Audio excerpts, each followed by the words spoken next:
At long last, we are back, and we are doing it, and we are doing it in a big way with the Michigan Mailbag, because it's been a while. I wasn't taking Michigan Mailbags for a while. Last time I did one, we had over 100 questions.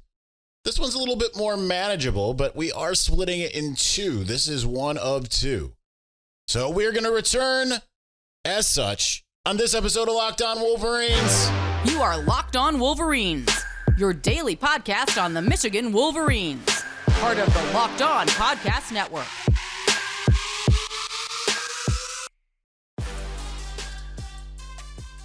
Happy, what is it? Friday. Happy Friday. We're back and doing a Locked On Wolverines podcast, part of the Locked On Podcast Network, where it's your team every day.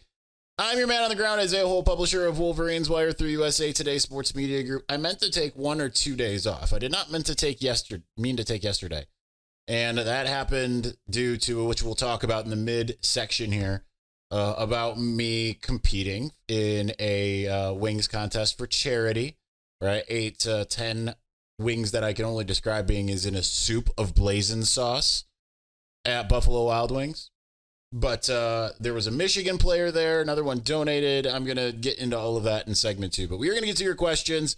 If you don't find your question in this one, you'll be in the second one. And this is questions. I eliminated some that were just like a statement, and I felt like that was the best way to keep things rolling. So let's get into it, starting with our leaders of best, James Crudup at James Crudup 6. Has a Harbaugh hired a new sign stealer guy? Do you see an internal promotion for a linebacker coach or hire someone from the outside? I don't know if they've hired anyone to take over Connor Stalions' role. Not that I've heard. I mean, I'm assuming that they have, or someone that was working with it, but I haven't actually asked that question. So I don't know, to be honest. I would assume so, but I don't know, because every team tends to have one. Or maybe they've just gone, they're just doing, hey, we'll just do whatever, without having to necessarily relegate to that. But I don't know. As far as the internal promotion, I could see a guy like LaTroy Lewis being promoted to linebacker coach. Obviously, they're not worried about that at the moment. But I could see LaTroy Lewis moving up, considering he's been doing stuff behind the scenes for a couple years now. But I think it's one of those things where it might depend a little bit more heavily on what happens with, Jesse Minter and all of that stuff, right? Because if Jesse Minter goes somewhere else, NFL, head coach somewhere, whatever, I don't know exactly what he's going to end up doing. I think that certainly could mean that you are looking at, I'm sure that they want to keep the consistency as far as the scheme, but then you've run out of kind of your schematic sameness to that degree, I guess. I don't know if that makes sense. So we will see. But I think that that's something we'll find out later, because I would imagine that the defensive staff could see some changes if he moves on. I mean, same thing with the offense if Sharon moves on, which I don't expect the latter, to be honest. Josh Barr at Jadicki, what changes to bowl preparation does this team need to make to have better success in the college football playoff? I mean, it starts at the top. I think the most important thing is just to not get cute, to just kind of do what you're supposed to do instead of running like the Philly special, right? Do what gets you there, but also be creative. I think being aggressive and creative is smart. Like, I didn't think that they were necessarily aggressive in the Georgia game. I thought that the ways that they were stupid, to be honest. Slow developing plays when they couldn't protect was just dumb. And then last year, I thought they were aggressive when they eventually had to be, but I would be aggressive from the gate, right? Just you have to set the tone, not just come out and say we're Michigan, bow down. That works great against a lot of other teams, even apparently Ohio State to some degree. But don't even worry. Like, yeah, you're gonna have a little bit of feeling out, right? You want to see, can we run against Alabama? They'll pull out some stuff and just kind of be like, can we run against these guys? Because if they can, then that kind of takes some things out that, they don't need to necessarily be as aggressive. But I think that's the bigger thing. I think it was Nick Saban said on the teleconference on Sunday about learning like how you kind of balance the physical and the mental part. Like he said, like, not wearing guys out physically. And I just think that, and then kind of like giving them a lot of the mental piece later. I think Michigan would be kind of reverse, but I think that that's the that's also part of it, is the management of it all. Is the bigger burden on Moore to deal with line issues or Minter to shut down Bama's offense? I think it's the bigger burden's on Moore, because I think that you need to be able to score a lot in this game, kind of regardless. So if JJ is running for his life, and you can mitigate that by having JJ run for his life on purpose, assuming he is fully healthy by then, which adding that with the pass game, you can suck those safeties back to some degree or make them kind of look outward, right? Like if he's running, obviously it's going to suck him up, but make them look kind of more outward and back. Just put everything on the table as soon as possible and make it so that they have to defend the whole field. So I think that's it. I have a lot more faith in Jase Minter being able to shut down Bama's offense. It has not been like, it's more the Bama from a couple of years ago, a decade ago, where it was like they'll beat you 24-20 more so than the Bama that was going to beat you 59-10, right?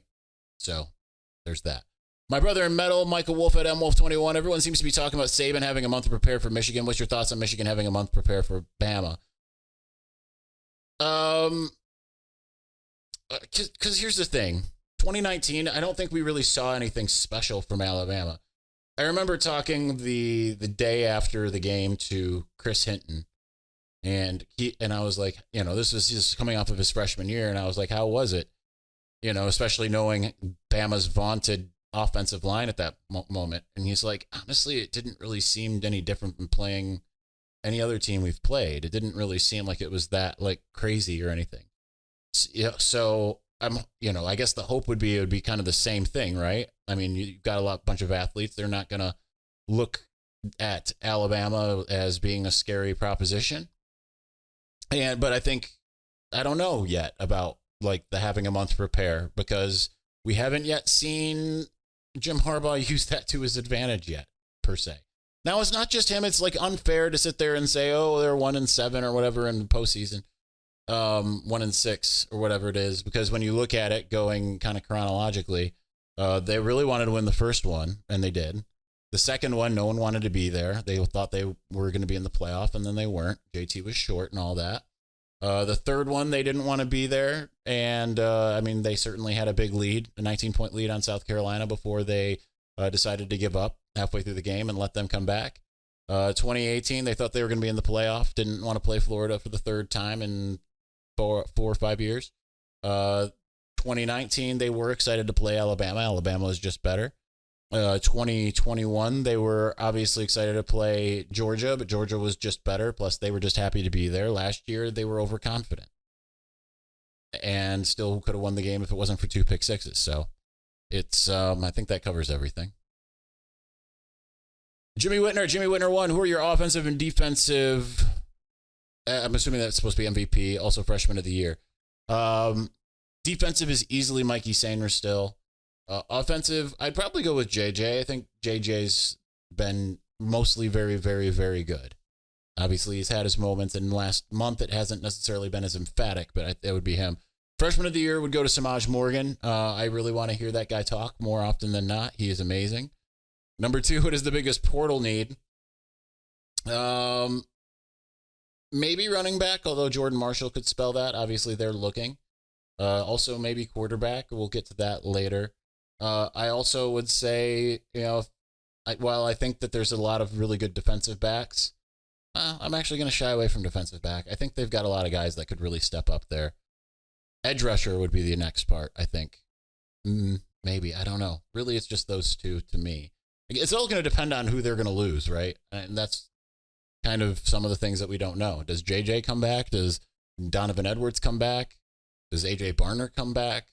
Does Junior Colson come back? Like, there's a lot of guys that could return, right?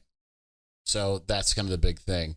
Number 3, where are you looking forward to eating at most when you head to the Rose Bowl? I mean, I'm probably not going to eat out a lot. LA isn't necessarily like my favorite place to eat food. Now, I ate out a lot there, and a lot of the places I liked aren't there. If I was going to pick a place, I probably won't go there because it costs a lot of money, is Osteria Mozza. But like a lot of the places, like there was a place that I liked called Fuku Burger, which isn't there anymore. I liked a lot of food trucks, so maybe I'll check that out. But there's really not a place that I'm like super excited about. There's not like a place where I was living there that I was like, yes, this is the place. I was more like missing the food back here than anything when I lived out there. KRT at Farmer84, what does Michigan need to do to score some points on a really good Bama defense? Same thing it's essentially been doing, but I think the most important thing is, take what they give you and stay on schedule. I think that's the most important thing, staying on schedule. Don't get into some real bad third and longs because then they're going to come at you, right? They can get to the quarterback. So don't even give a chance for those edge rushers to get in. Really stay on schedule. That would be the big thing for me. Jonathan Joseph at JJoseph2156 of the Rose Bowl, the most excited you've been for a bowl game. Actually, no. I don't. It's weird because I don't think, my first one was the Orange Bowl in 2016, and I was pretty excited for that. I think the Orange Bowl in 2021 was probably my favorite or my most excited one. Because until I saw Jordan Davis standing over Andrew Vastardis, I thought Michigan was going to win that game. And just, I think, I was excited also because I knew I was going to Disney afterwards, and there was a bunch of other stuff happening behind the scenes that I was excited about just in life. I was sick, but didn't even care. Finishing us out in segment one, an extra long segment one, kind of per usual, Spencer Whitmore. That's Spencer Whitmore. If we lose to Bama, how will the season be remembered? Missed opportunity like last year? Absolutely. It's a huge missed opportunity. People will understand, but it will not matter, right? If you're like, oh, they made it to the playoff again and lost in the first round, won't even matter if Bama wins the national championship or whatever. Last year was the biggest missed opportunity, of course, but I think the season would be, Michigan would cement itself in that Notre Dame, Oklahoma territory of they can get there, but what are they going to do once they get there? Nothing. So I think they need this more than really anybody. All right, we're going to continue on. This is where we're going to start seeing some mix of people that you're used to, maybe a few that you're not, and then you'll see others in the leaders and best of the next episode. So stay tuned for that. Before we get to that, I know we come to sports to escape from some crazy realities of real life, but can we talk for just a minute about preparing for real life? According to the FDA, pharmacies are running out of antibiotics like amoxicillin right in the middle of the worst flu season in a decade. It's scary. I can't imagine a more helpless feeling than if, whether it's like Sarah or the boys or, anyone in my family got sick while a supply chain issue kept them from the life-saving medication that they needed. Thankfully, we'll be okay because of Jase Medical. The Jase case, which Sarah and the boys have, is a pack of 5 different antibiotics to treat a long list of bacterial illnesses, including UTIs, respiratory infections, sinusitis, skin infections, among others. This stuff could happen to any of us. So visit jasemedical.com and complete your physician encounter. It'll be reviewed by a board-certified physician, and your medications will be dispensed by a licensed pharmacy at a fraction of the regular cost. It's never been more important to stay prepared than today, so go to jasemedical.com. Use the promo code LOCKEDON to get $20 off of your order. That's jasemedical.com. Promo code LOCKEDON.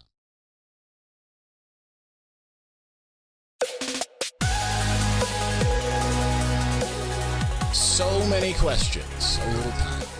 We're doubling up today. I'm going to tell you, it's like the exhaustion hits once the regular season ends. I kind of forget about that. And then it hits anew after the bowl game. But it was like Monday, did the show, and like feel like I passed out for like 14 hours. Then Tuesday I was feeling a little like, am I under the weather? I don't know. And then we had the Wednesday. I was like, okay, I'm just not going to have time to do the show because we've got this charity event. We'll get to that because I got a bunch of questions from that because I posted a picture from it. But I do want to give a big shout out to Donovan Edwards, who came along with Chris Bryant. They came to Fenton to hype everything up. Donovan made an extremely generous donation, as did JJ McCarthy. So giant thanks to both of them. As a result, I won the award of most funds raised in the for the event. So that was cool. Dr. JT, PhD at Vaunted JT, starting out our Victor's Valiant. What young players do you think will benefit the most from the additional practices and possibly see playing time? Samaj Morgan, definitely. And Frederick Moore as well. I think that, and if Carmelo English is healthy, then him as well. Because I think that they're going to need the wideouts to be a little bit more dynamic than what we've seen so far throughout the year. Benjamin Hall could certainly, because I think he was right there. Obviously, he was the guy that everyone picked to be the most contributing freshman. Didn't work out that way. But Benjamin Hall certainly could get on that list. I know Harbaugh talked about Eno Etta. We haven't seen him at all. So, the other one would be DJ Waller, who got plenty of time against Iowa. So those would be the ones that I'd really think are going to make the biggest impact here. Could potentially play in the bowl game and all of that. Anton Sesmita Mangala, did Michigan break Ohio State? It kind of feels that way with the transfer portal, letting your quarterback walk, and you got Urban Meyer out there being like, I don't understand why this is happening and all this stuff.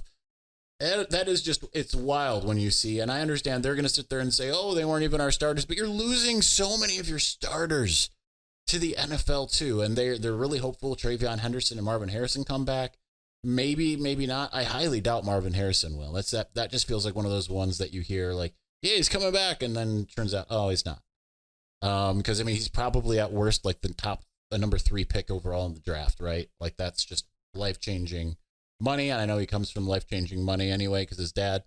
But they already were kind of broken, but now you're seeing people arguing about what color gloves they're wearing in the games, and it's just every petty little thing. Yes, I do think Michigan fully broke Ohio State, but I think that they broke them in 2021, to be honest. Joe Slatter, at Coach Slatter, you still anticipate that national writers are investigating Ohio State's potential links to the PI firm? Is there still legs to the story, or is the momentum fading? It's not that the momentum is fading per se. And I can add that I know of 5 now. I said 4 before. I talked to someone at the Big Ten championship game from a major national outlet that said that they are also investigating that. So I just think it's hard to prove, right? This is why I kind of said the other day that it's not, they're investigating it. There's a lot of people that are like, in one of my conversations, it was like, the person says, I know what they did. It's harder to prove it though. And I know that there's going to be a lot, this is going to get clipped on J-Book, and it's going to go on Twitter, and he's going to be like, oh, he's saying it again. Listen, this is what I'm being told by people that even he would look at right now and say, yeah, that guy's a reliable dude. So it just is what it is. I'm not trying to make it into anything more than what I'm told and informing you guys. Whether it gets proven and written about, I don't know. But there are people who are very much looking into it, and they believe that they know what happened, but proving it is a different story. Right? So, Jacob Chavaria at Chavaria, do you think all 3 coaches will return next year? I do believe personally that Jim Harbaugh and Sharon Moore will, but there's nothing other than just a personal feeling there. I don't really think that, I think Jesse Minter will be gone, kind of either way. I just think that. How is Denard as a person? That man was a legend growing up. I don't really know him that well, right? So I don't really have much of a relationship with him. I talk to him like once a year, if that. And I talked to him after the Michigan announcement into the Rose Bowl, after we interviewed people and everything. And it was almost everyone had cleared out and he was still in there. And I was like, hey, Denard, how's it going? Good. Said about the Rose Bowl? Yeah. All right, cool. JJ is projected to be number 15, so it's safe to say he's as good as gone. Who would you like to see QB next year if you could choose? I wouldn't say he's as good as gone. I think he wants to be a little higher than that, personally, but maybe, I don't know. I don't know, by the way. Just don't know. Would I like to see at QB next year? Either maybe Dante Moore, who we'll, I think, talk about either this or next episode. I would love to see Alex Orji. Obviously, I want to see Jaden Davis kind of sit for a year. But the transfer like Dante Moore would be great, maybe. But, he might need some time. Honestly, I'd like to see JJ. That's just me. Adam Casel at Adam_Casel. Has anyone ever told you that you look like Ryan Day? I I actually don't hate when people say it, but I like to pretend like I hate it. I also know that I don't look anything like him. It's just that we both have kind of chubby faces. Mine because I've put on like 60 pounds in the last 4 years. And we have dark hair and beards. So that's it. But like when you look at our faces without the beards, I know pretty much none of you have ever seen me without a beard. We do not look anything close to similar. As Blue Baron Photo, as in Patrick Barron, never seen both of you in the same place at the same time. He has. Oh, he has. Why didn't Sharon win the Broyles? I think, well, the stigma hanging over Michigan, number one. Number two, I mean, Phil Parker, as good of a job as Sharon did, Phil Parker also did a really good job. When you think about how terrible the Iowa offense is and the defense, even without Cooper DeJean for so long, being as good as it did and keeping them in games, winning games, them going 10-3. I mean, it isn't a remarkable job that he did, so it's fair. He won. Is Harbaugh feeling the love from everyone he needs to in order to sign his extension? I do believe so, from what I've been told. The next few to finish us out in this segment all have to do with the wings eating thing. So, Rican Raider at Hamstand 87. Did you win the wing eating? I did not win, but I did raise the most money, so that's good. Kate Alverson, good to see you, Kate. Mason Blue Gal, don't rub your eyes. I didn't see if you look at the picture that I posted in the call for questions. I think one of the things that slowed me down is I held wings with one hand and kept my other hand clean because I was afraid that I was going to rub my eyes. Due process matters at Scott Sandusky too. What is up with the latex gloves while eating wings? I missed that day at school. Similarly, hi, I'm Brad Bet at Brad Wiss 24. No gloves? Damn, you look like hot expletive. The gloves were someone had to donate for you to have gloves and no one did. I tried to motion to Sarah to say like I could use some gloves or napkins. It was more of like I wanted the napkins more than the gloves because I ended up having the issue where after I finished, and it wasn't actually that bad to eat it all. At least not in that moment. It was more terrible the last 2 days. But I drank my milk, and Joseph Newberry at Joseph G. Newberry says that better be whole milk, none of that candy expletive skim. I don't even know what it was. It was just whatever they provided. So I finished it all. I was like, this is fine. And then I drank the milk all in one gulp. And then I was like, cool. And then I was like, oh, I got sauce on my fingers. And I licked my fingers and I'm like, what did I just do? And because it's like I just didn't have anything to wipe my hands with. I had to wait to a certain point of time before I could wipe my hands. But yeah, it was I don't know. It was a great event. Again, like no one's day was made more than Pastor JD from my church, who when he met Donovan Edwards he says his hands were tingling. Like, all right, come on, man. But it was great. It was an absolutely amazing event. So thank you to any of you who donated and helped out. Like I said, thank you again to Donovan Edwards and JJ McCarthy for giant donations that, I mean, just beyond generous. So that's going to do it for this segment. We don't have much time left for the other one, so I'm going to have to move some to the next show. Before we move on, as the weather gets colder, the NFL offers stay hot on FanDuel. Right now, new customers can get $150 in bonus bets with any winning $5 moneyline bet. It's $150. That's just if your team wins. It's that simple. If you've been thinking about joining FanDuel, there's no better time to get in on the action. The app is super easy to use, and there's a wide range of betting options, including spreads, player props, over-unders, and a heck of a lot more. So visit FanDuel.com/lockedon to kick off NFL season. FanDuel, official partner of the NFL.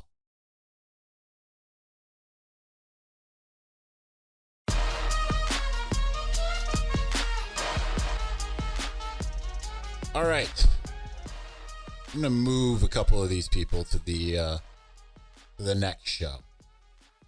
So that just is what it is. And then we're just going to have to go quicker. So Amazing Blue at Michigan O'Dane. Anyone else concerned that Ohio State and other Big Ten teams are supplying Bama with our playbook like they did Purdue last year? Really hope they've anticipated this or are working to stay ahead of it. I'm sure they are. And, you know, it's one of those things where, you know, you hope Michigan breaks out a lot of stuff, right? Like, I don't feel like they necessarily got deep into the playbook bag, per se. They huddled a lot of the Ohio State game instead of fully using signs and stuff like that. I mean, I'm sure that they will, but Alabama, to my knowledge, is not a big sign stealer. So, to my knowledge, Alabama and Georgia, I was told by a source, aren't giant sign stealers. Philly Bree at BQ215. Are you Rich Eisen's son? I know you asked that because of my intonation of my voice, which I don't hear it personally. I mean, I did actually a little bit last segment. That's quite an honor. I remember having somebody say, like, oh, you're trying to imitate Rich Eisen, and I am not. I know, it does take a little bit of practice to get into the hang. I'm sure if you went back and listened to watch some of the watching only started in 2021, but listen to some of the first 2018 episodes, it was probably a disaster because you're talking to yourself, right? I'm talking to myself at the moment. I'm looking in a direction and I am talking to myself. So to be able to kind of find your own style, and maybe I did kind of steal from Rich, which is funny because I don't really listen to Rich except for when he's after Michigan's beat Ohio State or stuff like that, any of his more epic posts and things like that. And I had talked to Rich last year about coming on the show. He said yes, just we haven't connected to make that happen. So it would be interesting to hear him and I talking to each other in this medium. But part of it is I learned that I have to slow down the way that I talk on the show because I used to speak so fast. So anytime you hear me kind of going back and having to recant things that I'm saying, it's because I'm speaking so fast. My mouth and brain aren't working at the same. It's like a paradiddle or something like that. It just doesn't kind of work. William Castleman at WGC3417. If JJ leaves, you think we should get in the portal, if anyone? I know a lot of fans, Dante Moore, but I'm more of a fan of DJU. What are your thoughts? I think Dante Moore would be probably the move. I don't think DJU would be it. And they've talked to Dante already, so we'll see where that goes. All right, we're going to finish out here with Jonathan Schwartz at John S. Schwartz. What does Michigan need to change in their preparation for bowls? Jim Harbaugh's lack of success in bowls versus Saban's overwhelming success is jarring. Do they get too far away from the physicality that sets them apart in the regular season? Are they too physical while there's rest? Which is kind of what I talked about earlier. I don't know. But you also have to keep in mind that out of all of these bowl games, there's only been maybe a couple that they've really, really wanted to win. And I don't even think that all of the players, like, I know of some players that didn't play great in the Alabama game last time, and I don't think that they mattered that much to them if they beat Alabama, okay? So, this is a different deal. Honestly, let the players lead. Try to keep things as close to the same in terms of managing the preparation, the mental and the physical, and try not to overdo it, but try not to underdo it either. I don't really have a great answer there. All right, we're going to be back here with another episode. They're going to simultaneously release, so we will talk to you then. Peace.